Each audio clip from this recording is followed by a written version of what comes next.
So a 14-year-old kid already with the taste of the paranormal witnesses an exorcism. Yeah, they're going to get into it. What's up, everybody? Hope you're doing well. We took a little road trip to Peru, Indiana. Yeah, that looks creepy. Yeah. Here's the Peru Utilities water tower. We must be in Peru. Where we visited the Para Unity convention and got a chance to interview some actual paranormal researchers, investigators, demonologists, and mediums. Everyone was extremely kind and welcoming. This might be a 2 or 3-parter series, so I hope you enjoy. Let me know what you think about this down below. And without further ado, let's get into it.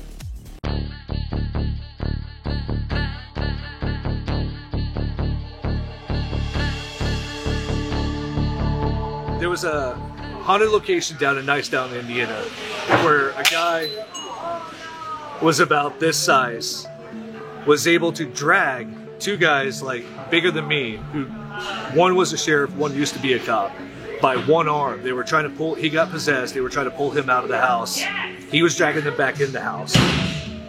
I mean, my wrist was bigger than this kid's arms and legs. Like, he was scrawny. And these 2 big guys who used to be cops could not keep him to get him out of the house. Like, how does one person that scrawny, how could they drag somebody by one of their arms back, like, across the floor, you know? And that was an actual, like, full-on possession. The way I got into the paranormal is I grew up on a house. It used to be on farmland, but our house was built on a slave plantation, like where they stayed. So as a kid, I would see them walk through our walls and everything, full-figured apparitions. But I grew up in a Christian home, so they were telling me, it's just your imagination, ghosts aren't real. I was like, well, crap, I see them. A few years down the road, in the same house, we were at church. I had an aunt stay back behind who was practicing black magic and playing with Ouija boards, which led to her son, who was 1 year old, sleeping in my room, get possessed. My grandma used to be a Catholic. She had to call her priest. He came over. We got immediately verified to do the exorcism. So a 14-year-old kid already with the taste of the paranormal witnesses an exorcism. Yeah, they're going to get into it. Being 1 year old, he had strength he should not have had. He was clawing at people, biting at people, which most people would say, oh, he was a baby. But these are also signs from the Catholic Church as possession. He was able to speak Latin. At 1 year old, can't even say hi or his name yet, but he could speak Latin. So the only thing I remember was after seeing it all, the priest looks at me dead in the eye and says, this did not happen. Because, you know, they keep exorcisms under the table.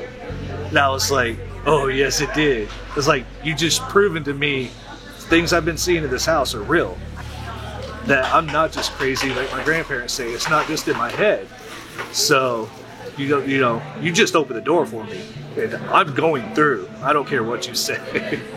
That led me to know there are things on this earth that aren't just us, that aren't just the living. It also led me on the path of becoming a demonologist for the Catholic Church. I've seen everything you could think of, from things flying across the room. I've seen possessions as an adult. I've taken care of 3 of them, which means I've done 3 exorcisms myself.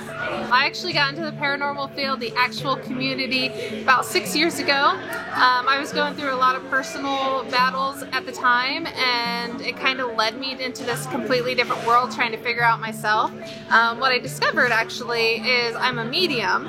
And once I got into mediumship, I really grew from there. I figured out who I was and what I wanted to do from there on. And that kind of drawed me into the paranormal field more and more. What is a medium? A medium is somebody who can connect with well, usually connect with the deceased through various ways. You could see them, you could hear them, you could just feel their energy, and it's a person who you have as your channel to connect between the living and the dead, and that's usually who a medium is. It's that person who's going to be able to see what you can't see, hear what you can't hear, and get those messages out to you. We did have paranormal activity as a kid growing up, but I did not really embrace it at the time. I would have like weird dreams. I still suffer from vivid dreaming. Didn't really think of it until those last 6 years is when I really dived into this. Anything you see paranormal in the movies is not very accurate. I will say that. So if you're definitely looking to get into the paranormal, to investigate, it's not going to be anything like your experience on TV or on the movies. Ouija boards really are just a tool that you can use to reach out to the deceased. So yes, if you're not a medium and you want to reach out to somebody who's passed, you can use that as a tool to try and do that. To me, in my opinion, it's no different than using all the other paranormal investigation tools we have out there. Or you can use a pendulum. That's a way so that you don't have to use an actual person. You can use this tool in order to reach out to the deceased. Yeah.